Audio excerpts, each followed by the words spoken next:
या वर्षीचं असणार हे 47वा असणार हे वर्ष आणि या वर्षामध्ये आयोजित केलेली असणारी जी कथा आहे ही श्री पांडव प्रताप या ग्रंथाची असणारी ही कथा आहे। गेली 4 दिवसापासून असणारी ही कथा आपण या ठिकाणी श्रवण करत आहोत।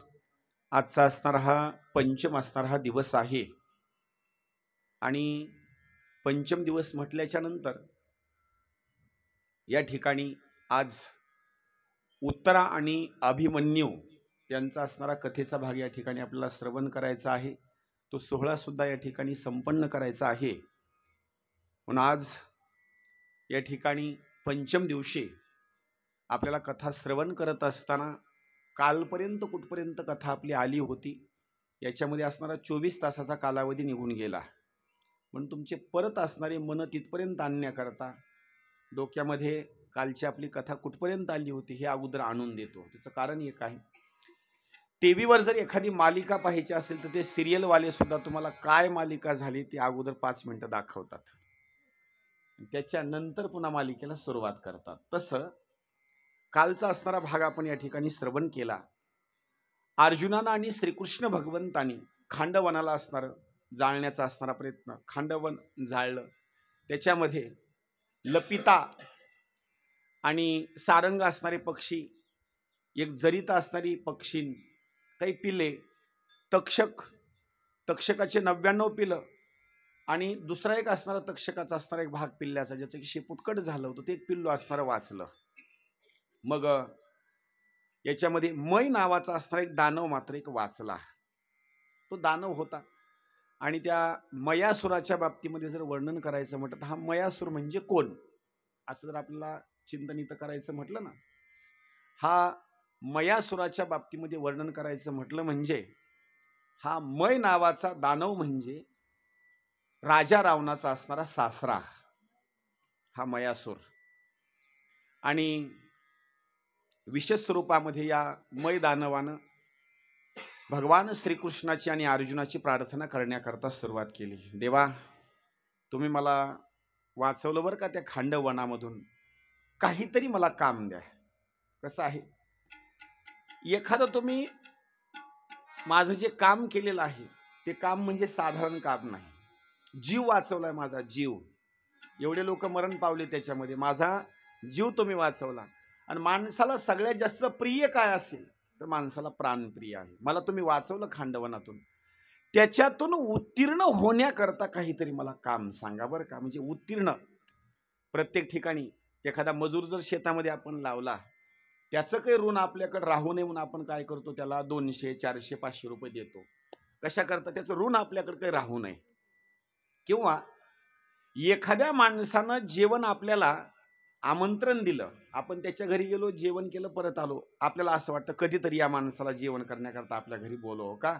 अरे बाबा, त्यानं आपल्याला 10 वेळेस बोलवलं, त्याचं ऋण आहे आपल्यावर, ते ऋण कमी करण्याकरता त्याला असणारं जेवण करण्याकरता बोलवावं। आता इथं बोलवत असताना आणि त्या मयासुरानं कृष्णाला आणि अर्जुनाला सांगितलं काहीतरी मागा आणि काहीतरी काम सांगा। त्या धर्मराजानं अर्जुनानं यांनी सांगितलं, मया, अरे बाबा, प्रत्येक लोकांजवळ तो आमची कीर्ती वर्णन करतोस की अर्जुनानं वाचवलं, अर्जुनानं वाचवलं, अर्जुनानं वाचवलं, नसतं तुम्ही मरून गेलो असतो, एवढं सांगतो का नाही, त्यानंच आमचं कल्याण होतं बरं का। बस काही लोक बोलत बोलत म्हणतात ते एकरभर जमीन आम्ही घेऊ शकत नव्हतो, त्या माणसानं आम्हाला 5-4 लाख रुपये दिले म्हणून घेतले। म्हणजे त्या माणसाचं वर्णन कोणी बोलत बोलत म्हणतं घराचं काम आम्ही करीतच नव्हतो, पण आम्हाला एखाद्या मिस्त्रीनं सहकार्य केलं, दुकानदारानं सहकार्य केलं, कुठल्या पाहुण्यानं सहकार्य केलं म्हणून त्याचं वाखाणी करतो आपण, काही ते सांगतो। एखादी गोष्टी खरेदी करायची आहे, घ्यायची आहे, त्यावेळेस आपण काय करतो, त्या माणसाचं असणारं नाव घेतो। इथं तो मय सारखं सांगू लागला, मी जर आज जिवंत कुणामुळे असेल तर केवळ अर्जुनामुळे आणि कृष्णामुळे आहे। अर्जुनाला धर्मराजाला सांगितलं काहीतरी काम सांगा। शेवटी 5 पांडवांनी सांगितलं, आमचं तुझ्याकडे काही काम नाही आणि आम्ही तुला काही काम सुद्धा सांगणार नाही का। सगळ्या गोष्टीचे आमच्याजवळ या ठिकाणी असणारी जी गोष्ट आहे सगळी भरभराटीलाच गोष्ट आहे। त्याचं कारण काय आहे, जिथं आम्हाला सहवास कृष्णाचा आहे तिथं काही कमी पडेल, अजिबात नाही। चिंता नाही गावी विष्णू दासाची. जे नगर आहे, जे गाव आहे, ज्या गावामध्ये विष्णुदास आहेत, ज्या गावामध्ये देव आहे आणि ज्यांच्या घरी असणारा साक्षात स्वरूपामध्ये देव आहे, त्यांना काय कमी पडेल? आम्हाला काही कमी नाही, आम्हाला काही मागायचं नाही. शेवटी त्या मयानं सांगितलं, काहीतरी मला सांगावं. मग सांगितलं, असं कर बाबा, आम्हाला तर काही काम नाही. जर कृष्णानं तुला काही काम सांगितलं तर मग कृष्णाच्या मतानुसार असणारा तू निर्णय घे. कृष्णाचं दर्शन घेतलं आणि सांगितलं, देवा, या पांडवाच्या ऋणामधून तुमच्या ऋणातून काहीतरी उत्तीर्ण होण्याकरता मला काहीतरी काम सांगा. कृष्णानं डोकं लावलं, हे माझे जे पांडव आहेत का नाही, दुर्योधनाला गर्व आहे आणि दुर्योधनाला गर्व असल्यामुळे आपण काय केलं पाहिजे, या पांडवाकरता काहीतरी असणारं या मयासुराकडून असणारं कार्य करून घेतलं पाहिजे. सांगितलं, मया, अरे बाबा, एक मय सभा या पांडवा करता असताना तू तयार करून दे. आणि मय सभा तयार करून दिल्याच्या नंतर तुला जेवढं काही त्या सभेमध्ये मांडता येईल अशी विशाल स्वरूपामध्ये असणारी मय सभा तयार करून दे. त्या मयासुरानं सांगितलं, काही हरकत नाही. त्यानं मय सभा बांधण्याकरता असणारे असंख्य शिल्पकार बांधत असताना त्याला सोन्याचा वापर, चांदीचा वापर, हिरे माणिक मोती अशी सुंदर असणारी सभा बांधली. म्हणजे एक नगराचाच असताना तो भाग. आणि बांधत असताना 10,000 चौरस विस्तीर्ण असणारा सभा मंडप असणारा बांधला, सुंदर स्वरूपामध्ये. बांधल्याच्या नंतर त्या असणाऱ्या सिंहासनावर बसण्याकरता धर्मराज असेल, हे सगळे असणारी मंडळी असतील, सगळ्या जणांना असणारा तो भाग असणारा दाखवला. भाग दाखवल्याच्या नंतर मग मात्र धर्मराजाला असणारा आनंदाचा असणारा भाग, की माझ्यासारखी ही जी सभा आहे का नाही, दुसरी असणारी कुणाची सभा नाही, म्हणून एकदम आनंदाचा असणारा भाग. एक दिवस नारदजी तिथं आले. नारदजी आल्याच्या नंतर नारदजीनं बोलण्याकरता सुरुवात केली. नारदजीला धर्मराजा सांगतो, नारदजी, तुम्ही 3 लोकांमध्ये फिरता, माझ्यासारखी दुसरी कुणाची सभा आहे का अशी? नारदजीनं सांगितलं, दुसऱ्या 5 सभा आहेत. नंबर 1 ब्रह्मदेवाची ब्रह्मसभा, नंबर 1 इंद्रदेवाची इंद्रसभा, वरुण देवाची वरुण सभा, दुसरी गोष्ट यमाची यमसभा, इंद्राची असणारी इंद्रसभा, अशा असणाऱ्या 4-5 सभेचे नावं सांगितले. आणि हे नावं सांगितल्याच्या नंतर मग मात्र सांगितलं, 6व्या क्रमांकाला जर सभा कुणाची असेल तर 6व्या क्रमांकाला धर्मा तुझी असणारी ही सभा आहे. धर्माला असणारा आनंद वाटला. आनंद वाटल्याच्या नंतर मग मात्र नारदजीनं असणारं भोजन वगैरे असणारं केलं आणि केल्याच्या नंतर मग मात्र चलण्याकरता असणारी सुरुवात केली. चालत चालत जे गेले नारदजी, ते स्वर्ग लोकामध्ये इंद्रदेवाच्या असणाऱ्या सभेमध्ये गेले. तिथं काही दिवस राहिले आणि तिथून पुढे चालण्याकरता सुरुवात केल्याच्या नंतर एक वेळेस यमाच्या असणाऱ्या दरबारामध्ये नारदजी गेले.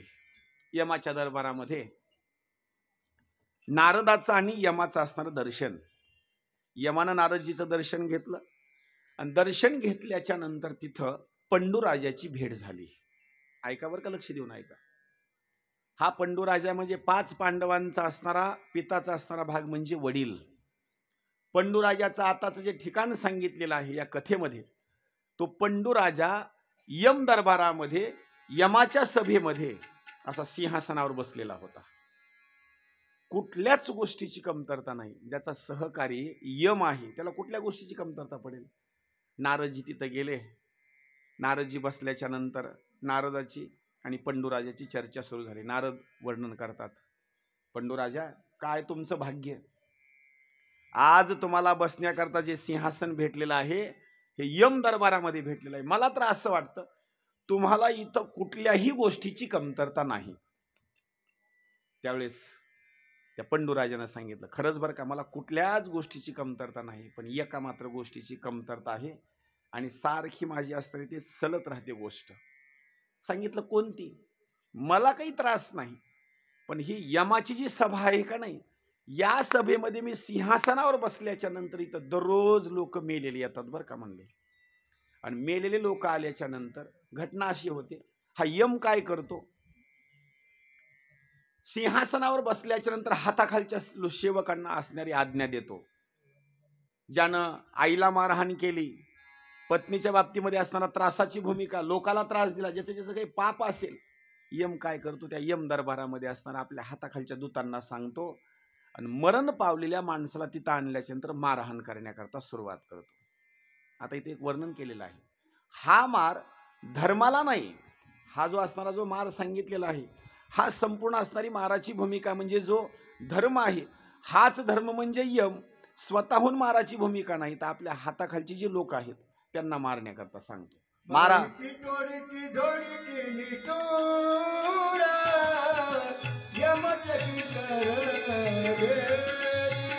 यमाचे किंकर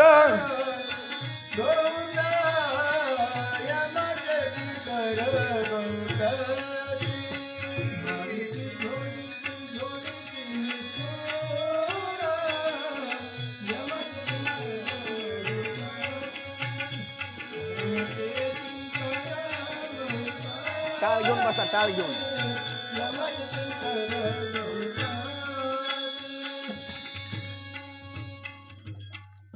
मारीती तोडीती झोडीती निष्ठुर, यमाचे किंकर बहु साल. मारीती तोडीती झोडीती निष्ठुर, यमाचे किंकर बहु साल. पण त्या धर्मराजाच्या सभेमध्ये अशी मारहाण होऊ लागली का नाही? मारहाण होत असताना तिथं पाहण्याकरता पंडू राजा. आता लक्ष करा बरं का, आपण एखाद्या ठिकाणी बसलो, बसण्याकरता खुर्ची आहे, पिण्याकरता पाणी आहे, सगळी व्यवस्था आहे, तुम्हाला कुठलं दुःख नाही, पण 2-4 माणसं आहेत आणि एक माणूस आहे, आणि 2-4 माणसं एका माणसाला एवढं मारतात का नाही? तसं मारण्याची भूमिकाच नाही. बर, तुम्ही जिथं बसलात का नाही, तुम्हाला माहिती नाही ज्याला मारतात त्याचा नेमका गुन्हा काय आहे, पण मारायचं असं चालू आहे का नाही? कुणी गालामध्ये मारतं, कुणी पाठीत मारतं, कुणी हातानं मारतं, कुणी दगडानं मारतं, कुणी काठीनं मारतं. आता हा मार तुम्हाला नाही, लक्ष करा बरं का, हा मार तुम्हाला नाही, तुम्ही फक्त बघायलात तो मार, पण जरी बघितलं तरी तुम्हाला त्रास आहे. तुम्हाला कसं काय? तुमचं अंतकरण जरा थोडंसं असं पोटामध्ये कालवतं बरं का, नेमकं का मारलेत की कळायला मार्ग नाही ना, तो ओरडत आहे सारखं. शेवटी हा मार पाहून पंडू राजा सांगतो, दररोज लोक मेलेले इथं येतात आणि या यमाच्या दरबारामधले असणारे जे सैनिक आहेत का ना, या लोकाला मारतात. हे मला दररोजचं डोळ्यानं बघून इथं मला करमत नाही. काही लोक बोलत बोलत म्हणतात, अहो डोळ्याला मला अत्याचारच बघू वाटत नाही. म्हणजे त्या पंडू राजाला तिथला जो अत्याचार आहे तो मात्र बघून बघून त्याला त्रास होऊ लागला. नारदानं प्रश्न विचारला, मग नेमकं मी काय करू? सांगितलं, जर तुम्हाला त्रास इथला कमी जर व्हावा वाटत असेल तर नेमकं काय केलं पाहिजे? बोलण्याकरता सुरुवात केली. मग ज्या वेळेला पंडू राजानं नारदजीला सांगितलं, बाबा मला आता इथं थांबायचं नाही बरं का, माझी एक इच्छा आहे, मला इंद्र लोकामध्ये जाऊन राहायचं आहे आणि इंद्राच्या सभेमध्ये जाऊन राहायचं आहे, मला इथं नको राहणं बरं का. नारदानं सांगितलं, मग आम्ही काय केलं पाहिजे जेणेकरून तुम्ही यमाच्या दरबारामध्ये गेलेले असणारे आहेत आणि तिथून पुढे तुम्हाला इंद्र लोकाला जायचं आहे, मग नेमकं काय केलं पाहिजे? लक्ष देऊन ऐका बरं का. आता आपल्या घरामधला एखादा माणूस मरण पावला, लक्ष करून ऐका, मरून गेलेला माणूस आहे, त्याला स्वतःचा उद्धार करता येत नाही. लक्ष करा बरं का. आता स्वतःचा उद्धार त्याला करता येत नाही, मागलच्या लोकांनी त्याचा उद्धार करण्याकरता कीर्तन, भजन, अन्नदान वगैरे मागलच्या लोकांनी करायचं. काही लोक म्हणतील याला पुरावा काय? पुराव्याशिवाय तुम्ही मानित नाहीत बरं का. याला पुरावा नेमका काय? तर त्याला पुरावा इथं पांडव प्रताप नावाच्या ग्रंथामध्ये दिलेला आहे. पंडूराजा मरण अगोदर पावला, पण त्याला स्वतःहून यमाच्या दरबारामधून इंद्राच्या दरबारामध्ये जाता येत नव्हतं. का? पुण्य कमी पडू लागलं, स्वतःहून त्याला जाता येईना. त्यावेळेस नारदाजवळ सांगितलं, बाबा माझ्या मुलांना राजसूय म्हणायचा असणारा यज्ञ करण्याकरता सांग. सांगितलं काही हरकत नाही. तिथून नारदजी खाली आले आणि खाली आल्याच्या नंतर 5 पांडवांना सांगितलं, तुम्ही राजसूय यज्ञ नावाचा असणारा यज्ञ करा. तुमच्या वडिलांना इंद्रसभेमध्ये असणारा जाऊन बसायचं आहे. सांगितलं पांडवांनी, काही हरकत नाही, आम्ही राजसूय नावाचा असणारा यज्ञ करतो. म्हणून लक्षात ठेवा बरं का, आपल्याच्यानं राजसूय होणार नाही यज्ञ, पण आपल्या आई वडिलाच्या प्रीत्यर्थ राजसूय यज्ञ आपल्याकरता जर कोणता असेल, कीर्तन ठेवणे, भजन ठेवणे आणि त्यांच्या नावानं अन्नदान करणे, हा सुद्धा राजसूयच यज्ञ आहे. म्हणजे हे आपण जे वर्ष श्राद्ध, गंगा पूजन, 10वा वगैरे जे करतो का नाही, त्यांच्याकरता हे राजसूयच यज्ञ आहे. याच्याकरता एक प्रमाण, ज्ञान देवी यज्ञ याग क्रिया धर्म, हा एक क्रियेचा असणारा भागच आहे. आता पुढलं प्रमाण सांगितलेलं आहे, हरिबीन नेम नाही दुजा. म्हणजे तिथं तुम्ही हरीचं नामचिंतन केलं, हरिपाठ घेतला, तरी असणारा तो असणारा यज्ञ असणारा संपन्न होतो. काय केलं, धर्मराजानं पत्रिका लिहिण्याकरता सुरुवात केली. सगळ्यात अगोदर जर पत्रिका कुणाला दिली असेल तर सगळ्यात अगोदर पत्रिका दिली ती म्हणजे कृष्णाला. पण कृष्णाला पत्रिका पोचल्याबरोबर तर एक पत्रिका कृष्णाच्या हातामध्ये आली, ती धर्मराजाची. कशा करता, राजसूय नावाचा यज्ञ करायचा आहे देवा, तुम्ही या. आणि कृष्णाच्या हातामध्ये दुसरी एक पत्रिका अशी आली, जरासंध नावाचा असणारा एक राजा, त्याच्या बंदिवासामध्ये 22,000 असणारे राजे लोक बंदिवासामध्ये होते. त्या 22,000 लोकांनी एक पत्र लिहिलं आणि ते पत्र कृष्णाकडे असणारं सुपूर्त करून टाकलं. दोन्ही पत्र कृष्णाच्या जवळ आल्याच्या नंतर देवाचं प्रेम किती कुणावर आहे याचं उत्तर इथं सांगितलेलं आहे. आता पहा, 22,000 लोकांनी सभा घेतली. 22,000 असणारी जी मंडळी आहे राजे लोकांची, 22,000 लोकांनी मीटिंग घेऊन कृष्णाला एक पत्र लिहिलं. पण 22,000 लोकांचा मान कृष्णाच्या ठिकाणी नाही. सगळ्यात जास्त मान जर कोणाचा असेल, द्वारकेचा राणा पांडवा घरी. देवानं सांगितलं 22,000चं जरी पत्र आलं असेल तर ते काम पडल्याच्या नंतर आलेलं आहे. याच्या अगोदर कधी पत्र आलं नाही मला, काम पडल्यासच पत्र आलेलं आहे. तसे काही लोक आहेत, देवाकडे दर्शनाला जातात, देवाची कुठली आराधना करतात, पण कधी करतात, काम पडल्यासच. लक्ष करा बरं का, काम पडल्यासच जातात. असे सुद्धा काही अभागी आहेत, गावोगाव सप्ताह सुद्धा चालू असताना ते आपल्याच कामात आहेत. उद्या जर संकट पडलं ना, संकट पडल्याच्या नंतर तुम्ही देवाकडे जर आलात, तुम्ही जर म्हटला देवा एवढं संकट आपलं निरसन कर ना, देव लगेच हसून सांगतो, सप्ताह गावात चालू असताना तू कुठं होता. विचार करा बरं काय. म्हणजे काम पडल्याच्या नंतर देवाची आठवण नाही करायची, देवासोबत आपली सारखी ओळख असावी, जाणं येणं असावं बरं का सारखं. म्हणजे देवाला असणारी चांगली ओळख होते. काही लोक आम्हाला प्रश्न विचारतात, महाराज मला ओळखलं का. आता एका भेटीत कसं माणसाला ओळखील माणूस, विचार करा बरं का. आम्हाला ओळखलं का, तुमच्या अमुक अमुक ठिकाणी आम्ही कीर्तन लावतो, तसं देवाचा नियम तसाच आहे बरं का. उग वर्षातून 4 वर्षातून एकदा जर देवाकडे तुम्ही गेला तर देवाला जर म्हणून लागला देवा मला ओळखीला का, देव तुम्हाला ओळखीत नाही. देवाकडे दररोज जा, दररोज गेल्याच्या नंतर देवासोबत तुमची चांगली ओळख होईल आणि देव तुमचं असणारं काम करील. म्हणून इथं दोघाचे पत्र आले, पण दोघाचे पत्र आल्याच्या नंतर अगोदर कृष्ण सगळ्यात अगोदर जो आला का नाही, जिथं इंद्रप्रस्थाचा असणारा भाग आहे तिथपर्यंत असणारे देव आले.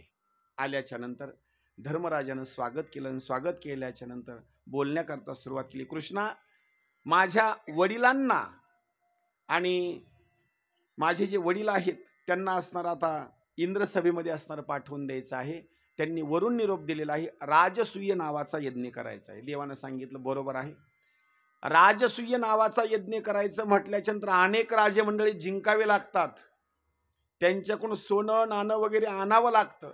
पण सध्या एक असा राजा मातलेला आहे की त्यानं 22,000 राजे लोक मंडळी असणारी बंदिवासामध्ये टाकले. त्याला मारल्याशिवाय यज्ञ तुझा सफल होणार नाही. सांगितलं कोण, सांगितलं जरासंध नावाचा असणारा राजा.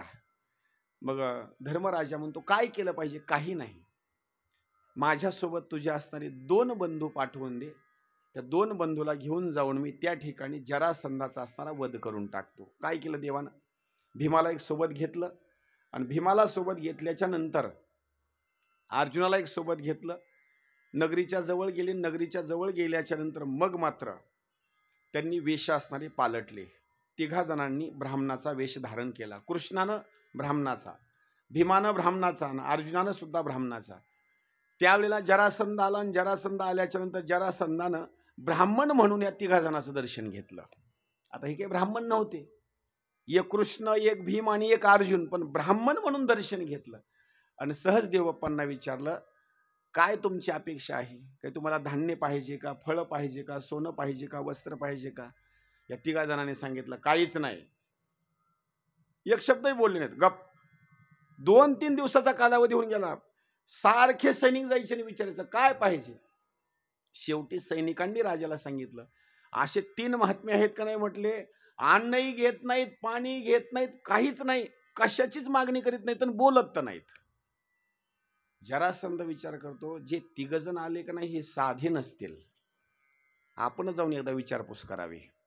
शेवटी जरासंधानं नतमस्तक झाल्यानं सांगितलं, तुम्ही जे कोणी आहेत, तुमचे काही मला नावं माहिती नाहीत, पण माझी विनंती आहे, काहीतरी माझ्याकडे मागा. त्यावेळेस 3घांनी एका मुखानं सांगितलं, आम्हाला भिक्षा दे. तुम्हाला देण्याकरता देवबाप्पा मी तयार आहे, पण भिक्षा मागा ना. नेमकी काय भिक्षा द्यायची? या 3घांनी सांगितलं, आम्हाला भिक्षा एवढीच पाहिजे की आमच्या 3पैकी 1 जणासोबत तू युद्ध खेळायचं. आता कधी ब्राह्मण असली भिक्षा मागतात का? ब्राह्मण अशी कधी भिक्षा मागत नाहीत. ब्राह्मण भिक्षा मागायचं, पण आता काय मागेल? डाळ द्या, काही शिदा सामुग्री द्या, तेल द्या. ब्राह्मण भांडणाला या असं कधी ब्राह्मण कधी म्हणेल का?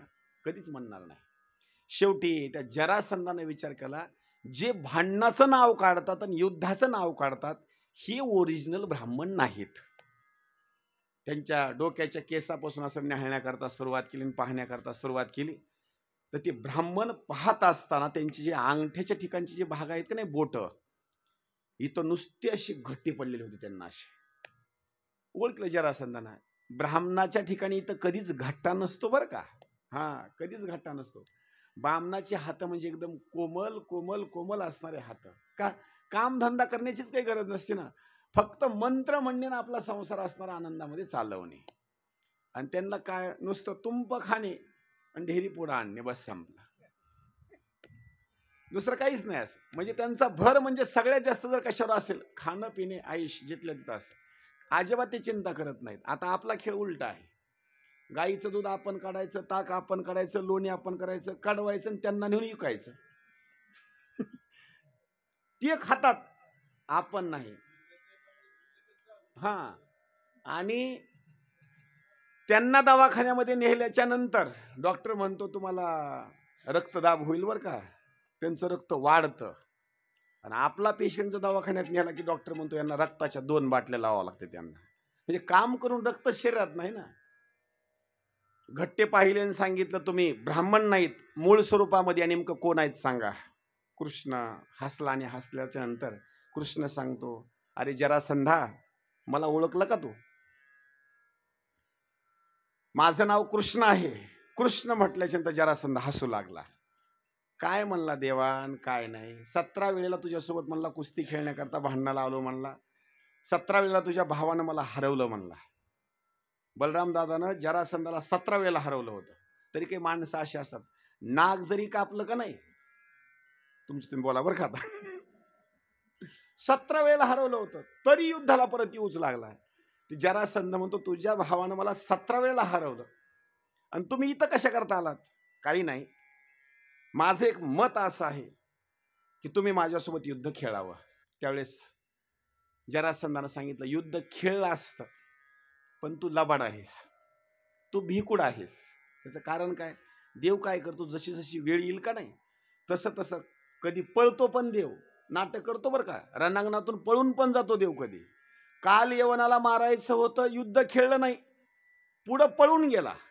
ते म्हणला, भित्र्या माणसासोबत मी युद्ध खेळत नाही म्हणला. बर म्हणले, मग माझ्यासोबत राहू द्या, इथं अर्जुन आहे म्हणले, अर्जुनाच्या सोबत युद्ध खेळा. ते म्हणले, अर्जुन लहान आहे आणि अशा कवळ्या लेकरासोबत युद्ध खेळून काय उपयोग नाही म्हणले. मग कुणासोबत खेळणार? म्हणले, भीम थोडासा बरा आहे म्हणले, खाऊन थोडासा लट्ट आहे म्हणले, भीमासोबत मी युद्ध खेळतो. ठीक आहे म्हणले.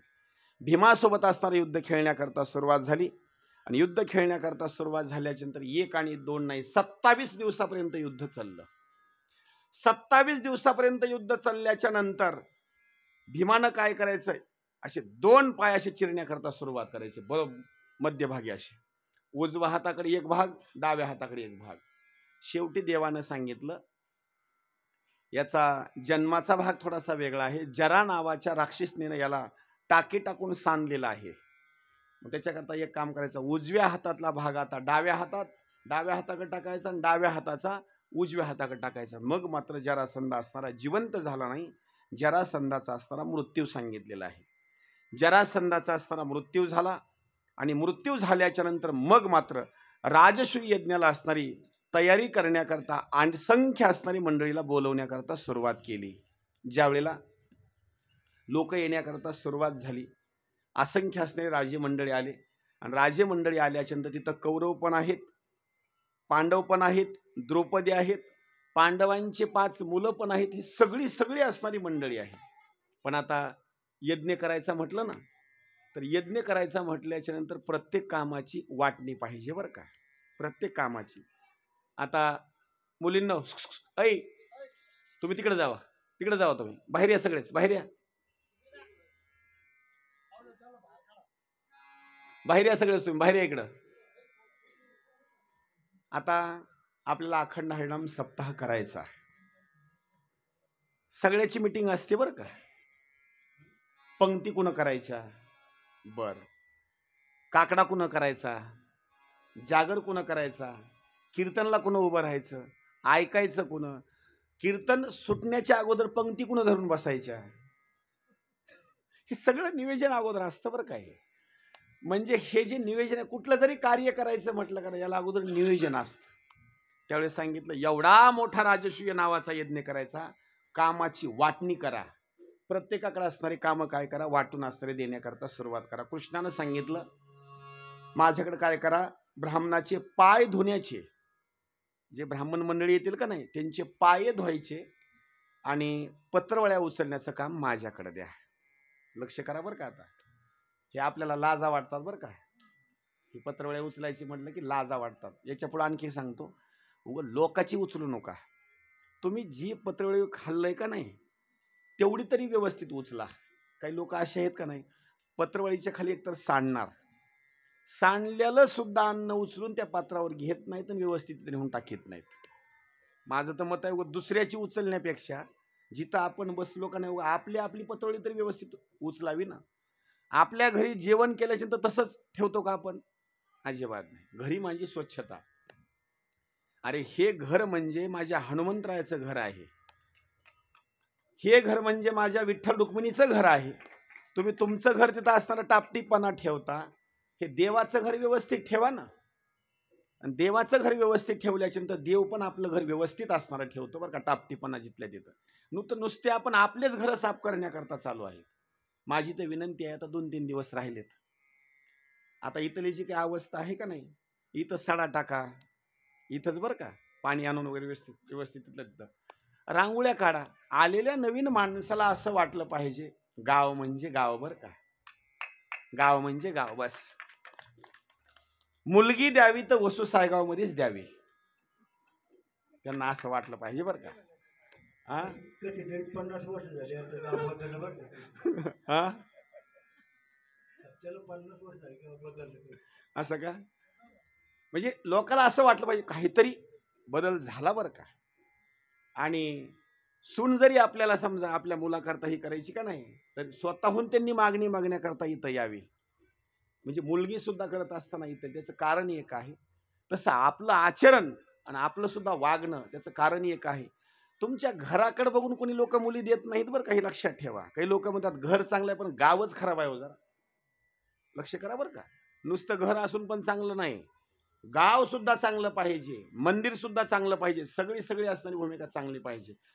कार्यक्रमाला माणूस आला की त्याचं मन असं अंतकरण भरून आलं पाहिजे. काय स्वच्छता आहे, काय टापटीपणा आहे. नेमकं कसं आहे, बाहेरचे माणसं जेवण्याकरता आपले तर प्रसादाला येतात का नाही, तर आपण जागा धरून बसू नका अगोदर. बाहेरच्या माणसाला अगोदर जीव घालण्याची भूमिका करा. पण आपला खेळ तसा उलटा. बाहेरच्यानं जेवण केलंय का नाही केलं याचा काहीच विचारच नाही. आपणच पंक्ती धरून बसायला चालू आहेत अगोदर. कृष्णानं सगळ्यात अगोदर जर पहिलं काम कोणतं वाटून घेतलं असेल तर सगळ्यात अगोदर ब्राह्मणाचे पाय धुणे आणि पात्रवळ्या असणाऱ्या उचलण्याचं काम कृष्णानं असणारं घेतलं. म्हणून कधी सांगतो, तुम्हाला पुण्य जर जास्त संपादन करायचं असेल ना तर पत्रवाळी उचलणं हे सगळ्यात मोठं असणारं पुण्य आहे. त्याचं कारण एक आहे, अहो कृष्णानं एवढं मोठं काम घेत असेल तर आपला हिशोब नेमकं मांडायचा कुठं. आणि कधी सांगतो, जमीन कमवलेली सांगू नका. काही गोष्टी सांगतो बरं का, जमीन कमवलेली सांगू नका, घर बांधलेलं सांगू नका, टाळ वाजलेला सांगा, मी मृदंग वाजवलेला सांगा, मी अभंग म्हणलेला सांगा. हे देवाची संपत्ती आहे सांगण्याकरता मागं सरकायचं नाही. हे बिनधास्त स्वरूपामध्ये असणारं सांगायचं. मी देवाची पूजा करतो, हे करतो, ते करतो. देवाच्या बाबतीत तुम्ही सांगत राहा. हे खरी सांगण्याची भूमिका आहे. नाही तर लोक काय सांगतात, महाराज काय सांगावं, आमचे आई वडील होते का नाही, 1 गुंठावर सुद्धा जमीन नव्हती, 5 भांडे सुद्धा नव्हते. आता हे सगळं जे मी तयार केलं का नाही, हे मीच तयार केलं. अरे हे सांगू नको, हे सोबत येणार नाही. सांगायचंय तर हे सांगा. म्हणून कृष्णानं काय केलं, पात्र उचलण्याचं असणारं काम घेतलं. एवढंच नाही, विदुर काकानं जे काही राजे मंडळी असतील त्या राजमंडळीची असणारी जी काही बडदास्ताची असणारी भूमिका आहे, आल्याच्या नंतर त्यांच्या बाबतीमध्ये सेवा करण्याचं काम विदुर काकानं असणारं केलं. एवढंच नाही, कृपाचार्यांनी सुद्धा आपल्याकडे असणारं दान धर्म करण्याची असणारी भूमिका दुर्योधनाने एक काम घेतलं. जेवढे राजे मंडळी धन आणतील हे धन सगळं साठवून ठेवण्याचं काम असणारं तिथं दुर्योधनानं घेतलं.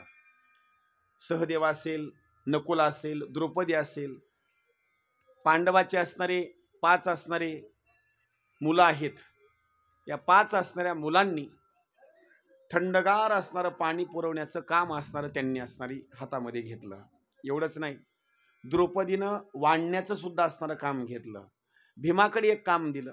ते काम म्हणजे असं, जेवढे ब्राह्मण मंडळी येतील त्यांच्या पंक्तीमध्ये वाढायचं पण काम करायचं. आणि वाढच काम करत असताना सुद्धा कुणाच्या पात्रावर काही कमी आहे का, जास्त आहे का, हे मात्र पाहायचं. हे भीमाकडं काम.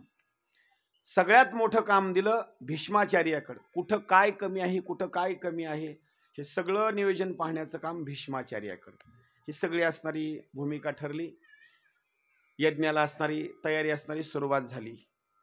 आणि यज्ञाला तयारी सुरुवात झाल्याच्या नंतर मग मात्र त्या यज्ञामध्ये असणारा एक भाग सांगितलेला आहे. ब्राह्मणाच्या पंक्तीमध्ये ज्या वेळेला चलण्याकरता भीमानं सुरुवात करायची, असा खांद्यावर गदा घ्यायचा आणि ब्राह्मणाच्या पंक्तीतून चलायचं. चलत असताना ब्राह्मण मंडळीने असे जेवण सुरू केले की भीमानामध्ये बोलत बोलत म्हणायचं, देवबाप्पा जेवण करायचं ना, व्यवस्थित जेवण करायचं, पात्रावर थोडं सुद्धा शिल्लक ठेवायचं नाही, जेवढं लागतं तेवढंच घ्यायचं. जर शिल्लक राहिलं तर खांद्यावर काय बघितलं का तुम्ही, गदा एकच फिरवणार आणि डोक्यात घालणार. आता मला सांगा, एवढा दांडगा पैलवान, एवढा मोठा भीम, त्याचा गदा केवढा, आणि ते ब्राह्मण मंडळी अगोदर त्याच्या धमकीला भ्यायचे ना. त्या ब्राह्मणाने काय करायचं, बाबा नको आपलं जास्त खाणं नको बरं का, आपलं थोडं शिल्लक पोट भूक राहू दे आपलं. ह्या ब्राह्मणांनी काय करायचं, शिल्लक राहिल्यास काय करावं, म्हणून ब्राह्मणांनी काय करायचं, 50%, 60%, 70% जेवायचे. आणि ब्राह्मण काय करायचे, अर्ध्या पोटानं उठायचे आणि आपल्या घराकडे निघून जायचे. ही गोष्ट कुणालाच कळना. जरी भूक पोटामध्ये असेल आणि वाढण्याकरता माणसाने ब्राह्मणांनी पुढे हात करायचा. ही गोष्ट कृष्णाच्या लक्षामध्ये आली. कृष्णानं सांगितलं, याला आता असं बोलून उपयोग होत नाही म्हणले, याला जरा दुसरा मार्ग सांगू म्हणले आपण. सहज बोलण्याकरता कृष्णानं सांगितलं, भीमा, गंधमादन नावाचा असणारा पर्वत आहे आणि त्या गंधमादन नावाच्या पर्वतावर गंधमादन नावाचे ऋषी आहेत. सगळ्या जणाला आपण आमंत्रण दिले. माझी एक इच्छा आहे, तू तिकडे जा आणि तेवढ्या ऋषीला मात्र घेऊन ये.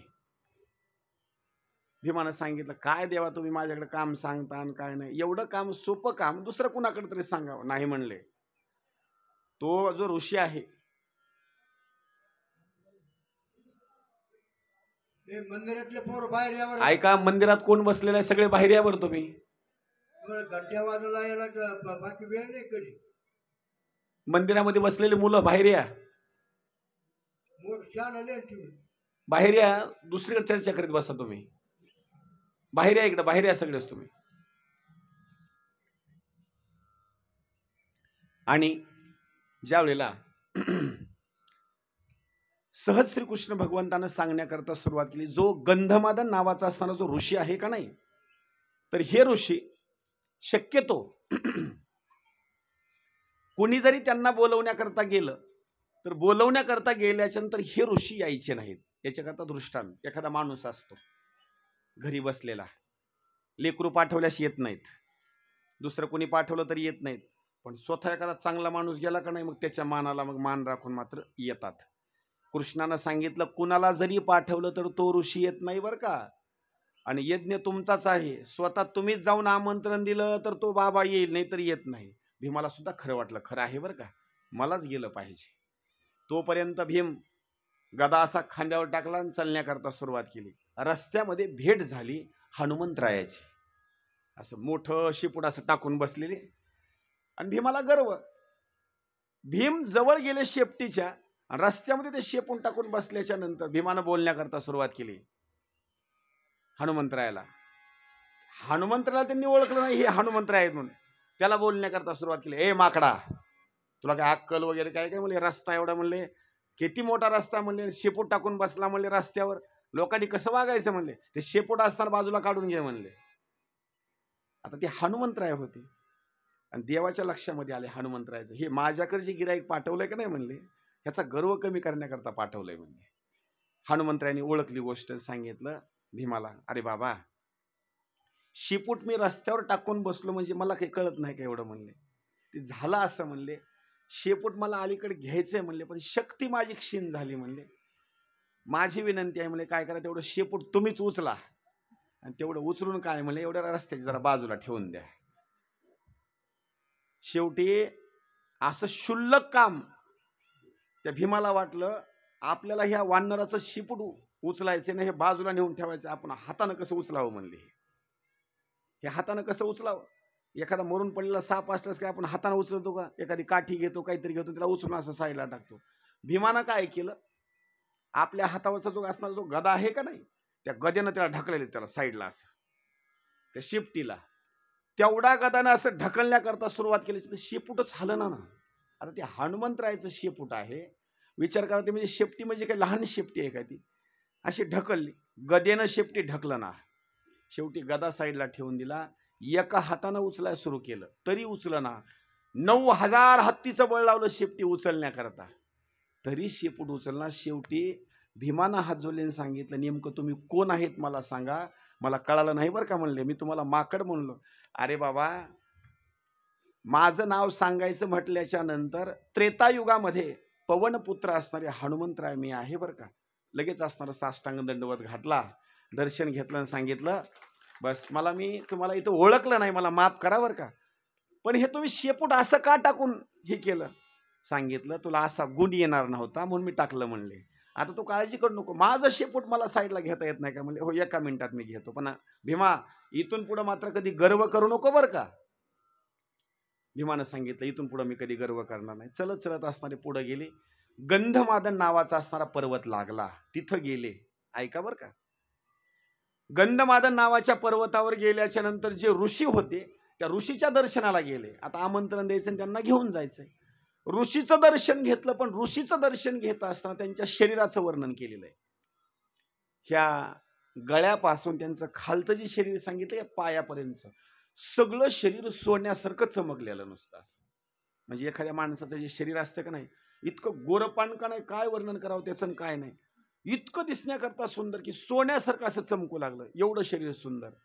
पण त्यांचं इथून वरचं जे मुंडकं होतं का नाही, ते सगळं असणारं मुंडकं डुकरासारखं. त्याच्यामधून असणारं मग नाकामधून शिंबुडा असेल, गहाणीचे असणारे भाग, तोंडामधून असणारा गहाणीचा भाग, कानामधून असणारा पोवाचा भाग, सगळं घाण घाण असणारा भाग इथून वरचा. सहज बोलण्याकरता सुरुवात केली. त्यावेळेला भीमानं प्रश्न विचारला, गुरुवर्य तुमचं इथून खालचं जे शरीर आहे ते दिसण्याकरता चांगलं दिसतं, पण हा वरचा जो भाग आहे असा असं अमंगल आणि दिसण्याकरता वाईट दिवसाचं कारण काय आहे? सांगितलं, खरं सांगू का भीमा, कृष्णानं तुला माझ्यापर्यंत पाठवलं याचं कारण दुसरं काहीच नाही. याचं कारण एक आहे, तुला गुण यावा म्हणून या ठिकाणी असणारं माझ्याकडे पाठवलेलं आहे. सांगितलं का? त्याचं कारण सांगितलं. अरे बाबा, मी पाठीमागलच्या कालावधीमध्ये एक यज्ञ केला आणि यज्ञ करत असताना त्या यज्ञामध्ये असंख्य ब्राह्मण मंडळीला मी भोजन करण्याकरता सांगितलं. ब्राह्मण मंडळी आली आणि जेवण करू लागले, पण त्यांना मी टोचून बोलू लागलो, खा, तुमच्या बापाच्या घरी काही भेटलंय का, खा असं. आणि सारखं त्यांना बोलत बोलत टोचून टोचून टोचून बोलत राहिलो. काही लोक बोलतात बरं का, टोचून टोचून, बघा कसा जेवायला, कसा जेवायला, घरी भेटत नाही बरं का, बघा, असं काही लोक टोचून बोलतात. कधी असं टोचून बोलायचं नाही कोणाला. त्याचं कारण सांगितलेलं आहे. त्या ऋषींनी सांगितलं, बाबा मी त्यांना टोचून बोललो आणि बोलल्याच्या नंतर त्या ब्राह्मणांनी मला शाप देऊन टाकला. ज्या मुखानं तुम्ही आमची निंदा करत आहेत का नाही, हे तुमचं मुख आता चांगलं राहणार नाही. हे घाणेरड्याचा असणारा भाग जसा मुखातून तुमच्या वाहतो का नाही आम्हाला बोलण्याकरता, इथून पुढे सगळं तुमचं मुख असणारं घाणेनं भरलेलं राहील, किळसवाणं असणारं मुख होईल. आता सुद्धा काही लोक दात घासतात, किती जरी घासले तर त्याचा वास येतो. आपल्या आपण ठरवा बरं का. आता मी जास्त बोलत नाही. आता असं समजायचं, आपल्या तोंडाचा वास येत असेल, किळसवाणा भाग होत असेल, तर असं समजायचं गेलेल्या जन्मामध्ये लोकांची निंदा केली आपण.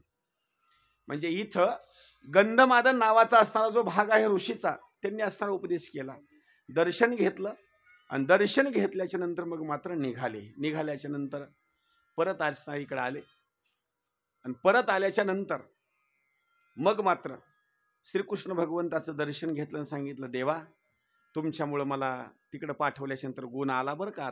आता मात्र मी कुठल्या ब्राह्मणाला काय असं बोलणार नाही किंवा काही नाही. उलट काय करायचं भीमानं, गदा खांद्यावर नाही ठेवायचा, गदा असणारा साईडला ठेवून द्यायचा, नतमस्तक व्हायचं आणि हात जोडून ब्राह्मणाला सांगायचं, जेवढं लागतं तेवढंच घ्या, याच्या पुढे आणखी सांगू, जर एखाद्या वेळेस ताटावर जर काही शिल्लक राहता असेल तर राहू द्या, काही अडचण नाही. आपल्याकडे गायी वगैरे आहेत, आणखी जनावर आहेत खाण्याकरता, ते काळजी करू नका, पण मनसोक्त जेवण करा. असं जर कोणी घरमालकानं हात जोडून जर केलं का नाही, असं बोलण्याकरता जर सुरुवात केली का नाही, खाणाऱ्या माणसाला सुद्धा असणारं पोट भरतं बरं का. नाही तर काही लोक असे करतात, असे वाकडे बघू, त्याला काही भाकर गोड लागत नाही, ते म्हणते बस झालं बरं का आपल्याला. असं त्याचं कारण असं सांगितलेलं आहे, जोनं अन्नदान सुरू केलेलं आहे त्यानं मात्र चेहरा असा प्रसन्न असणारा चेहरा ठेवून द्यायचा. म्हणजे चेहरा प्रसन्न ठेवला का नाही, जेवणाऱ्या माणसाला सुद्धा असणारा आनंद वाटतो. नाही तर काही लोक असं वाढतात का नाही, भगुनं सोबत आणायचं, पळी सोबत आणायचं, आणि भाजी मागितली की भगुनं वाजवायचं टन टन टन टन टन. त्यानं कशी भाजी घ्यावी आता आणि काय करावं आता. आणि वाढणाऱ्या माणसानं जर सुरू केलं का नाही, झालं आता आणखी 5 माणसं जेवायचे राहिलेत, 5 माणसं जेवायचे राहिलेत, ते म्हणतं बस झालं भाजी, आता महाग जेवण करायचे राहिलेत ना. आणखी इथं श्रीकृष्ण भगवंतांनी उपदेश केल्याच्या नंतर भीमानं ब्राह्मण मंडळीच्या ठिकाणी असणारे नतमस्तक झाले. पुढं एक वर्णनाची असणारी भूमिका केलेली आहे. एक शिवपासक असणारा एक ब्राह्मण त्या यज्ञाच्या ठिकाणी असणारा मरण पावला आणि मरण पावल्याच्या नंतर त्या पत्नीनं काय केलं, त्या यज्ञामध्येच असणारा तो ब्राह्मणांना असणारा टाकला आणि तो मेलेला असणारा प्रेत यज्ञाच्या ठिकाणी आणून टाकलं आणि टाकल्याच्या नंतर त्या पत्नीनं बोलण्याकरता सुरुवात केली, ऐका, जर या ठिकाणी माझा पती जर जिवंत केला तर तुमचा यज्ञ असणारा सिद्धीला जाणार, जर माझा पती जर तुम्ही जिवंत नाही केला तर एवढा यज्ञ तुमचा असणारा सिद्धीला जाणार नाही, तो यज्ञ असणारा अर्धवटच असणारा थांबेल. त्यावेळेस आता विचार करा, मेलेला माणूस कधी कुणाला जिवंत करता येईल? मेलेला माणूस कधीही कुणाला जिवंत करता येत नाही. पांडवांना असं वाटलं की आता आपला जो असणारा जो यज्ञाचा भाग आहे हा काही पूर्ण होणार नाही. तेवढ्याच वेळामध्ये संकट पडलं ते धर्माला, एवढा मोठा खर्च केला, पंडू राजाला असणारा इंद्रसभेमध्ये पाठवायचं आहे आणि ते एक ब्राह्मण असणारी स्त्री आलेली आहे आणि तिच्या पतीला जिवंत करायचं आहे. जर पती जर जिवंत नाही झाला तर मग मात्र हा यज्ञ सिद्धीला जाणार नाही. तेवढ्याच वेळामध्ये अनेक ऋषीमुनी होते, त्यांना विनंती केली, पण कुणामध्ये सुद्धा शक्ती नव्हती. शेवटी कृष्णाकडे पाहिलं आणि 5 पांडवांनी हात जोडले, सांगितलं, देवा आमचा यज्ञ सिद्धीला नेण्याकरता एवढा ब्राह्मण असणारा उठवा. देवानं काय लीला केली ऐका बरं का. देवानं हातामध्ये पाणी घेतलं. पाणी घेतल्याच्यानंतर पाणी अभिमंत्रित केलं आणि बोलण्याकरता सुरुवात केलं. 16,108 पत्न्या असून, लक्ष करा बरं का, 16,108 पत्न्या असून, येतं का म्हणावं?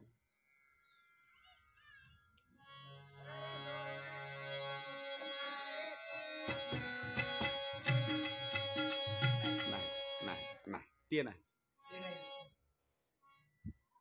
प्रश्न केल्याबरोबर देवानं हातामध्ये पाणी घेतलं आणि बोलण्याकरता सुरुवात केली. 16,108 पत्न्या असून जर मी ब्रह्मचारी असेल, लक्ष करा बरं का, तर हे माझ्या हातातलं पाणी मी ब्राह्मणाच्या मुखामध्ये घालणार आणि ब्राह्मणाच्या मुखामध्ये घातल्याच्या नंतर हा ब्राह्मण उठणार. लक्ष करा बरं का. 16,108 पत्न्या आहेत आणि तरी देव सांगतो मी जर ब्रह्मचारी असेल तर हे प्रेत माझ्या हातच्या पाण्यानं असणार उठेल. आता हे खरं आहे का खोटं आहे? हे खरंच आहे बरं का. तुम्ही म्हणाल एवढे लग्न करून तो ब्रह्मचारी कसा? त्याचं कारण एक आहे, त्यानं लग्न स्वतःहून एक पण केलं नाही. त्याचे एवढेही लग्न झाले. सगळ्या पत्न्या म्हणजे भक्त, भक्ताच्या मनामध्ये आलेली इच्छा पूर्ण करण्याकरता देवानं एवढे असणारी लग्न केलेले आहेत. याच्याकरता प्रमाण सांगतो.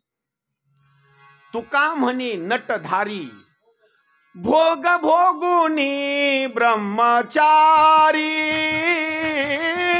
भोग भोगुनी ब्रह्मचारी, भोग भोगुनी ब्रह्मचारी,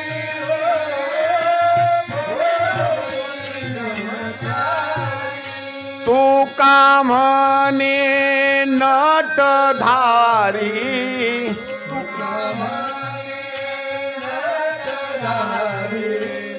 तुका म्हणे नटधारी,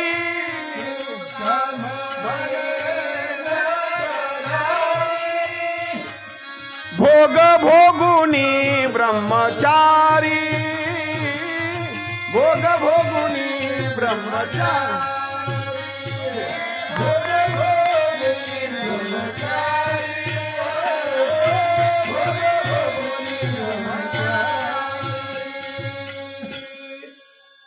असं पाणी हातामध्ये घेतलं. पाणी हातामध्ये घेतल्यानंतर ब्राह्मणाच्या मुखामध्ये घातलं. पाणी मुखामध्ये घातल्याबरोबर तर तो ब्राह्मण जसा माणूस झोपेतून उठतो का नाही, तसा ब्राह्मण असणार असा जागृत अवस्थेमध्ये आला. भोग भोगोनी ब्रह्मचारी, नवल केवडे केवडे, न कळे कानोबाचे कोडे. हे कोडच आहे बरं का. एक हे देवाचं असणारं कोड आहे. साधारण माणसाला असणारं उलगडत नाही. याच्या पुढं यज्ञ असणारा सुरू आहे आणि यज्ञ असणारा सुरू होत असताना सगळी असणारी ती भूमिका, त्या यज्ञामधून एक कोला निघाला. लक्ष करा बरं का. त्या यज्ञातून असणारा एक कोला निघाला आणि कोला निघाल्याच्या नंतर यज्ञ असणारा जो आहे त्या यज्ञाच्या काठावर बसला. निघाला कुठून? यज्ञातून. आणि बसला कुठं? काठावरच. आणि काठावर बसल्याच्या नंतर कोल्यानं भविष्य सांगण्याकरता सुरुवात केली. आणि कोला एक भाग असा आहे का नाही, फार हुशार बरं का, फार हुशार. त्याच्या मनात जर आलं तर सिंहाला सुद्धा पाण्यामध्ये बुडवून मारून टाकू शकतो. त्याच्या मनात जर आलं. तुम्हाला गोष्ट माहिती, ज्यावेळेस अरण्यामधले सगळे पशुपक्षी खाण्याची सगळ्याची असणारी बारी लागली, एक दिवस कोल्याची बारी आली आणि सगळ्यांनी ठरवलं होतं बारी लावायची आणि दररोज सिंहानं काय करायचं, एक जणाला खाऊन टाकायचं. बारी आली कोल्यावर आणि कोल्यावर बारी आल्याच्या नंतर सिंहाकडे कोला गेला आणि रडत गेला नाही. रडत नाही गेला, असं गाणे म्हणतच गेला. असं ती सिंह म्हणतो एवढे माझ्याकडे प्राणी आले, मरायचे म्हणून रडत आले, हे तर आनंदातच आलं म्हणले गेले. नेमकं कारण काय आहे? तिथं गेला आणि त्या सिंहाला करतो जय हरी राम राम. काय चाललं सिंह दादा? त्यानं म्हणला सगळे रडतात, हे तर मला तर मोकळ्या मनानं बोलले म्हणला. सिंह म्हणतो अरे तुला मरायचे आता. म्हणला मरण तर कधी आहे म्हणला, आज मरायचे उद्या मरायचे म्हणला, पण तू असा एवढा आनंदित का? त्याचं कारण एक आहे म्हणला, तुमच्या फायद्याची गोष्ट मी घेऊन आलोय म्हणला. तुमच्या विरोधामध्ये एक माणूस उभा टाकलाय म्हणला आता. ते म्हणला कुठं आहे? म्हणला विहिरीमध्ये आहे. तुम्हाला जर खोटं वाटत असेल म्हणला, तुम्हाला ही बातमी सांगेल म्हणला, चला याच्याकरता इथपर्यंत आलो म्हणला, चला तुम्हाला तो माणूस नेऊन दाखवतो. तुमच्या विरोधीच पक्षाचा माणूस, तुमच्याच सारखा म्हणला. आता सिंह आला आणि सिंह आल्याच्या नंतर त्यानं विहीर वगैरे ते असणार ती दाखवली. सांगितलं मी मात्र जवळ येणार नाही. हां अजिबात नाही. त्यानं मला तिकून येतानाच येऊ दिना गेलता म्हणला. हां त्याचं मी कसं तरी निष्ठून आलो म्हणला. तिथंच खाऊन टाकीत होतं म्हणला ते मला. तुम्हाला बघायचं असेल तुम्ही हळूच जाऊन विहिरीच्या तिथं असणारं डोकावून बघा म्हणला, तुम्हाला बरोबर दिसेल म्हणला. सिंह गेला. आता डोक्यामध्ये थोडा कमी भाग. गेल्याच्या नंतर विहिरीच्या मध्ये असा वाकून बघतो. त्याला काय दिसला मध्ये? सिंह. सिंह दिसल्याच्या नंतर यानं म्हणला खराच आहे. कोला बोलतो तो खराच आहे म्हणला. याला आत्ता संपवून टाकणार म्हणला. अगोदर डरकाळी फोडणार म्हणला. डरकाळी फोडल्याच्या नंतर हा मला भिल म्हणला. त्यानं वरून डरकाळी फोडलं. त्यानं मधून बी डरकाळी फोडली. वरून म्हणला बघू का तुझी? त्यानं म्हणला बघू का तुझी म्हणला. आता ह्याचं डोकं चलना ना पण याचं. अहो शेवटी राग आला आणि रागाच्या भरामध्ये त्यानं वरून जी उडी टाकली. मधला नाही मेला, हीच मेला. तसा हा जो कोला आहे का नाही, काही खोल्यानं असणार अनेक जणांना फसवलेले, पण इथं सुद्धा कोल्यानं असणार जे भविष्य सांगितलं ते खरं भविष्य सांगितलं. ऐका ते भविष्य. कोला वर आला आणि कोला वर आल्याच्या नंतर त्या काठावर बसला आणि त्यानं भविष्यवाणी सांगण्याकरता सुरुवात केली. ऐका सगळी मंडळी, इथं एवढ्या यज्ञामध्ये एक जण कोणीतरी मरणार आहे. लक्ष करा बरं का. आता एवढ्या यज्ञामध्ये कोणीतरी एक जण मरणार आहे आणि 13 वर्षाचा असणारा कालावधी एकदम असणारा इथं राजे लोकांचा असणारा शांत होणार आहे. म्हणजे 13 वर्षामध्ये भांडणच होणार नाहीत. त्यानं 2 भविष्य सांगितले बरं का. एक म्हणजे एवढ्या सप्ताहामध्ये हा जो असणारा भाग सांगितला, यज्ञ मंडपाचा असणारा जो भाग आहे त्यानं बोलण्याकरता असणारा सुरुवात केली. हा जो संपूर्ण असणारा यज्ञाची भूमिका सांगितली. एवढ्या याच्यामध्ये एक जण मरणार. इथं मात्र एक कोणीतरी मरणार आहे. त्यानं सांगितलं नाव सांगा. नाव नाही, फक्त एक जण मरणार आहे. बर, पुढलं भविष्य सांगितलं 13 वर्षापर्यंत कुठंच भांडण नाही, युद्ध नाही किंवा काही नाही. 13 वर्षाच्या नंतर मात्र भांडणाला असणारी सुरुवात होणार. त्यावेळेला तो असणारा कोल्हा अदृश्य झाला आणि अदृश्य झाल्याच्या नंतर यज्ञ सांगतेच्या भूमिकेकडे असताना तो गेला. ज्या वेळेला भविष्य सांगण्याकरता असणारी सुरुवात झाली, भविष्य सांगितलं, भविष्य ऐकलं, एक संकट असताना पुन्हा दुसरं उद्भवलं. द्रौपदीनं वाढण्याकरता सुरुवात केली. वाढायचं काम तिच्याकडे होतं. कर्ण जेवण्याकरता बसला, शल्य बसला, दुर्योधन बसला, कौरव बसले, दुःशासन बसला, शकुनी बसला, हे सगळे जेवण्याकरता बसले. पण जेवण्याकरता बसल्याच्या नंतर प्रत्येक जण द्रौपदीला म्हणालं भात आण, कुणी म्हणायचं चपाती आण, कुणी म्हणायचं शिरा आण. म्हणजे असे पदार्थ बोलण्याकरता सुरुवात करायची. ते पदार्थ मागत असताना घटना अशी घडली, जे द्रौपदीच्या अंगावर जी चोळी होती का नाही, त्या चोळीची असणारी थोडीशी असणारी वस्त्राची असणारी गाठ थोडीशी अशी ढिल्ली झाली. आणि हा छातीचा असणारा जो भाग आहे थोडासा असणारा नग्न अवस्थेमध्ये त्या कौरवांना दिसू लागला. त्यांना द्रौपदीची असणारी चेष्टाच करायची होती. त्यांना काही पात्रावर अन्न घ्यायचं नव्हतं किंवा काही नव्हतं. उलट तिला जास्त स्वरूपामध्ये परेशान करण्याकरता त्यांनी बोलण्याकरता सुरुवात केली. द्रौपदी पाणी इकडं आण. मग ती अशी बावरून गेली. कुणाला काय वाढावं हे तिच्या लक्षातच आहे ना. आणि तेवढ्या वेळामध्ये तिला स्वतःचं जे वस्त्र आहे ते सावरण्याकरता वेळच मिळेना. त्यावेळेस कृष्ण तिथंच होता साईडला. द्रौपदीनं कृष्णाकडे पाहिलं आणि सांगितलं देवा मला संकट पडलं बरं का. आता हे सगळे मंडळी भात वाढ, चपाती वाढ, वरण वाढ म्हणतात. आता मला 2च हात, हे 2ही वाढण्याकरता गुंतलेले आहेत आणि माझी जी असणारी वस्त्राची भूमिका आहे मी कशी सावरू. देवाकडे नुसतं पाहिल्याबरोबर देवाच्या गोष्ट लक्षामध्ये. देवानं काय केलं, साक्षात अंतकरणामध्ये द्रौपदीच्या शरीरामध्येच प्रवेश केला देवानं डायरेक्ट. आणि हे जे 2 हात आहेत का ना, या 2 हातावर दुसरे 2 हात तयार केले देवानं आणि सांगितलं द्रौपदी काळजी करू नको. आता वस्त्र सावरण्याची भूमिका 2 हातानं कर आणि वाढण्याचं काम 2 हातानं कर. आता ज्यांना काही घ्यायचं नव्हतं का नाही, पुन्हा द्रौपदीनं काय केलं, नुक्ती मागितली का नाही, तुमच्याकडे नुक्तीच म्हणतात का, हां कुणी एवढी मागितली का नाही, हिनं टोपलंच उचलायचं आणि टाकायचं खाय आता. कुणी पाणी मागितलं की जगच उचलायचं आणि पी आता पाणी. म्हणजे हात 2 झाले ना. म्हणजे ही जी भूमिका आहे की नाही, जिथं देवाचा असणारं सहकार्य आहे का नाही, तिथं मात्र काही असणार कमी पडत नाही. देव मागही थांबतो आणि देव असणारा पुढेही थांबतो. निर्वाणी गोविंद असे मागे पुढे, निर्वाणी गोविंद असे मागे पुढे.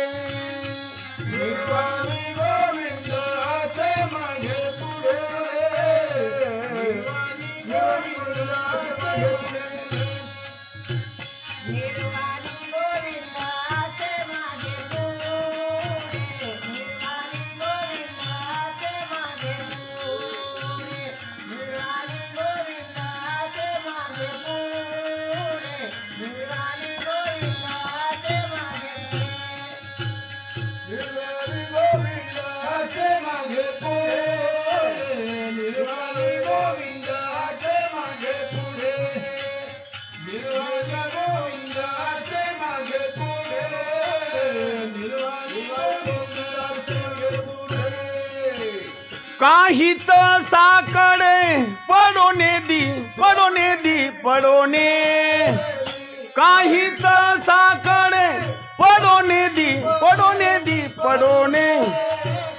विषय तो त्यांचा झाला नारायण येतो त्यांचा काहीच साकडे सर्वांनी म्हणा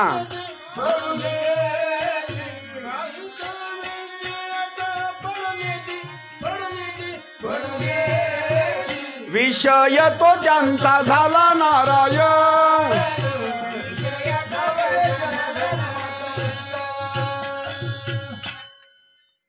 देव मात्र कसलं सुद्धा असणार संकट पडू देत नाही. सुंदर स्वरूपामध्ये असणारा तो यज्ञ चालू होता. हजारो लाखो लोक येऊन येऊ लागले आणि जेवण करू लागले. तेवढ्याच वेळामध्ये एक दिवस जी आपण कथा पाठीमागं ऐकली ना आपल्या गावामध्ये भागवतांच्या कथा, शुकाचार्य महाराज एक दिवस पोपटा स्वरूप घेतलं त्यांनी. म्हणले चला आपण काय करू, एवढा मोठा यज्ञ चालू आहे आणि आपण काय करू जाऊन म्हणले थोडंसं जेवण तिथं करू. पण कसं आहे म्हणले, आपण एवढे मोठे म्हणले आणि आपण जर साक्षात स्वरूपामध्ये तिथं जर गेलं तर लोक काय करते म्हणले, आपल्याला काही जीव द्यायचे नाहीत म्हणले. त्याचं कारण लक्षात घ्या बरं का. आता शुकाचार्य महाराजांचं मत असं आहे की घरी जेवण करायचं नाही. लक्ष करा बरं का. शुकाचार्य महाराजांचं मत असं आहे घरी जेवण नाही करायचं. जेवण कुठं करायचं आहे, पंक्तीला बरं का. आणि कधी सांगतो अभिमान सोडा आणि अभिमान सोडून पंक्तीला येऊन जेवण करा. आणि पंक्तीचा कधी असणारा भेदभाव करू नका. पंक्तीचा भेदभाव नाही करायचा. तुम्ही किती श्रीमंत आहेत हे डोक्यातून काढून टाका. तुम्ही घरी बसून टेबलवर जेवण करत असाल पण इथं मात्र बसाय कोणी आत्राला टाकू अथवा न टाकू, माती असू द्या खाली, मातीवर बसा, साधं पात्र घ्या आणि त्याच्यावर जेवण करा. हा प्रसाद आहे. शुकाचार्य महाराजांनी जेवण करण्याकरता आले पण म्हणले कसं आहे म्हणले, आपण पात्रावर जाऊन जरी जेवण करायचं म्हटलं तर तेवढा आणखी आनंद यायचा नाही म्हणले. आपण काय करावं म्हणले, उष्ट अन्न खावं. लक्षात ठेवा बरं का. साधू संताचं असणारं जे अन्न आहे का नाही ते उष्ट अन्न खावं. आणखी कोणाचं उष्ट खावं सांगतो, लहान लेकरू आहे का नाही, लहान लेकराचं सुद्धा उष्ट खावं. का तिथं काही भेदभाव करायची गरज नाही, काही नाही. काही लोक असे आहेत उष्ट तर खातातच खातात पण त्याला आणलेले बिस्किट पुढेही खाऊन टाकतात, आहे का नाही. आता अंगूर आणतात किलोवरच आणतात बरं का, चांगले चांगले बनवतात, त्याला 4च देतात, ती काही जास्त खात नाही. पण त्याला 4 दिवस इकडे पाव किलो खलास करतात. नाव कोणाचं, लेकराचं. हां म्हणजे लेकराचं सुद्धा असणारा उष्ट खावं. याच्या पुढे आणखी सांगू, उष्ट पाखराचं सुद्धा खावं. तुम्हाला कसं काय, पहाडं तर अनेक आहेत पण जो पाखर खाता पहाड आहे त्याच्यासारखी चव मात्र कशाला नाही. पोपट असावा, असा पहाड पिकावा. आपण कधी असं म्हणतो काय उष्ट केलेला आहे, अजिबात नाही. तो पाखर खाता पहाड मग त्याच्यासारखी चवच नाही. आता जिवाळा येऊ देऊ नका आता थोडंसं. हा उष्ट्याचा असणारा भाग. शुकाचार्य महाराजांनी काय केलं, उष्ट असणारा अन्न खाण्याकरता पोपटाचं रूप धारण केलं. पत्रवाळ्या उचलल्यात कृष्णानं आणि टाकून दिलं ते एका साईडला नेऊन.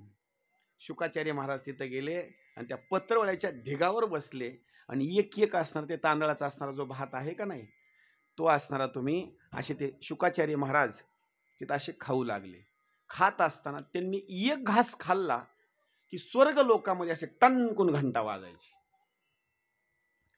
धर्मराजा विचार करतो दररोजच्या यज्ञामध्ये एवढे माणसं आले, एवढे जेवण करून गेले, आजपर्यंत स्वर्ग लोकामध्ये एकदा सुद्धा घंटा वाजला नाही. कृष्णाच्या जवळ गेले, सांगितलं देवा हा जो घंटा वाजत आहे आज नेमका घंटा कसा काय वाजत आहे. सांगितलं अरे बाबा दररोजचे जे लोक येऊन इथं जेवण करून गेले का नाही, दररोजचे लोक इथं येऊन जे जेवण करून गेले हे काही ओरिजिनल भक्त नव्हते, काही असे भक्त होते सगळं काम धंदा झाल्याच्या नंतर 8:45 येऊन मंडपात बसले. लक्ष करा बरं का. त्यांना माहिती आहे 9ला कीर्तन सुटतंय, आता हे 8:45 येऊन बसले.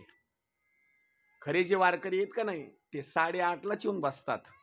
ते प्रसादा करता नाही, ते कीर्तना करता. सांगितलं दररोजचे जे येऊ लागले का नाही हे मात्र आपलं खाणं तेच निघून जाणं.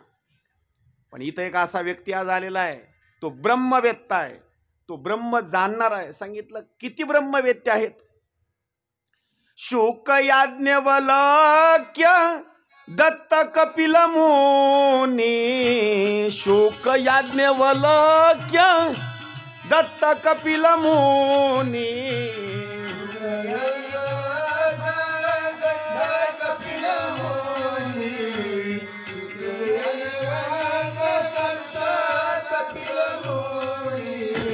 शुक याज्ञवल्क्य दत्त कपिल मुनी, शुक याज्ञवल्क्य दत्त कपिल मुनी.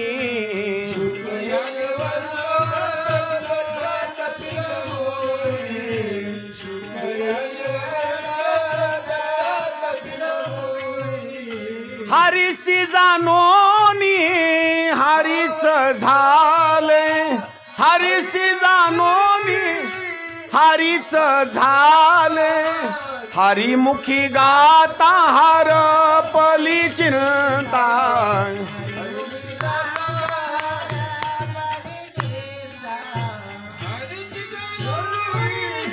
हरीच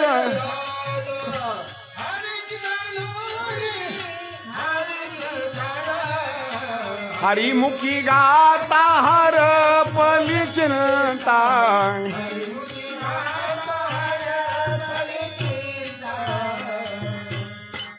एक नंबर 1 ला सांगितलं शोक, नंबर 2 शुक, नंबर 2 ला याज्ञवल्क्य, नंबर 3 ला दत्तात्रय भगवंत, नंबर 4 ला कपिल मुनी. हे 4 ब्रह्मवेत्ते आहेत. मग सांगितलं आता जो ब्रह्मवेत्ता माझ्या यज्ञामध्ये आलेला आहे त्याचं दर्शन घडवा. धर्मराजाचा हात पकडला आणि हात पकडल्याच्या नंतर जिथं पात्र नेऊन टाकले होते का नाही तिथं असणार म्हणून ब्रह्मवेत्ता नेऊन दाखवला. ब्रह्मवेत्ता नेऊन दाखवल्याच्या नंतर कृष्णानं ओळखलं शुकाचार्य महाराजांना. शुकाचार्य महाराजांनी सुद्धा कृष्णाला ओळखलं. दोघांची भेट झाली आणि कृष्णानं शुकाचार्य महाराजांना सांगितलं, शुकाचार्य महाराज धर्माला दर्शन द्या आणि मूळ रूपामध्ये या. मूळ रूपामध्ये आले, हाताला पकडलं, सिंहासनावर नेऊन बसवलं, पूजा केली आणि पूजा केल्याच्या नंतर सांगितलं आनंदाच्या भरामध्ये तुझा असणारा जो यज्ञ आहे का नाही 100% असणारा संपन्न होणार. तुझ्या मनामध्ये जेवढ्या इच्छा आहेत सगळ्या असणाऱ्या पूर्ण होणार. यज्ञ सांगता होण्याची असणारी वेळ आली आणि सांगता झाल्याच्या नंतर मग मात्र आता मान पहिला कुणाला द्यायचा. काही गोष्टी आहेत बरं का. शिदोरी सोडायची, मान कुणाला द्यायचा. एखादी श्रेष्ठ असणारी जी महिला असेल का नाही किंवा वडील असणारी महिला आहे तिला असणारा मान. आता इथं कीर्तन झाल्याच्या नंतर पहिला मान कुणाला पाकिट द्यायचं. आता पहिलं पाकिट कुणाला द्यायचं, कुणाला का बसलेल्या लोकाला पहिलं महाराजांना, पुन्हा वाजवणाऱ्याला, पुन्हा भजनी मंडळाला. तसं सांगितलं हे मान पहिला कुणाला द्यायचं. एवढा मोठा यज्ञ आहे आणि आहेर वगैरे असणारा देण्याची असणारी भूमिका नेमका कुणाला द्यायचा असणारा आहेर. आता इथं यज्ञ असणारा संपन्न झाला. सांगितलं अग्रपूजा कुणाची करायची. त्यावेळेस भीष्माचार्यांना विचारलं अग्रपूजा कुणाची करायची. भीष्माचार्याने सांगितलं खरं सांगू का, इथं एक कृष्णाच्या व्यतिरिक्त अग्रपूजा जर करायची म्हटलं तर दुसरा व्यक्ती इथं दुसरा कोणीच नाही. पूजा जर करायची असेल ना फक्त एकमेव कृष्ण. मग कृष्णाची पूजा म्हटल्याच्या नंतर सहदेव, नकुल वगैरे ह्या सगळ्या जणांना असणारा आनंद वाटला. खरंच आजपर्यंत आमच्यावर एवढे संकट आले, त्या संकटामध्ये संरक्षण जर कोण केलं असेल तर कृष्णानं. त्यांना गोष्ट पटली आणि कृष्णाची असणारी अग्रपूजा करण्याकरता त्यांनी असणारी सुरुवात केली. एक सिंहासन आणलं, सुगंधित असणारं पाणी आणलं, फुलं आणली, अक्षदा आणला, गंध आणलं आणि अग्रपूजा करण्याकरता सुरुवात केली. सुंदर स्वरूपामध्ये असणारी अग्रपूजा झाली. अग्रपूजा झाल्याच्या नंतर देवाला तो गंध लावल्याच्या नंतर, तिलक लावल्याच्या नंतर, फुलाचा असणारा हार घातल्याच्या नंतर, काही वस्त्र दिल्याच्या नंतर देव एवढा चांगला दिसू लागला ना, सावळे रुपडे एकदम सुंदर स्वरूपामध्ये असणारा देव दिसू लागला. आणि तो देव दिसत असताना काय त्या देवाचं असणारं वर्णन करावं. सुंदर सुंदर असणारं. याची एका सांगितलेलं आहे पाहिला पाहिला नंदाचा नंदन, म्हणजे सुंदर असणारं रूप.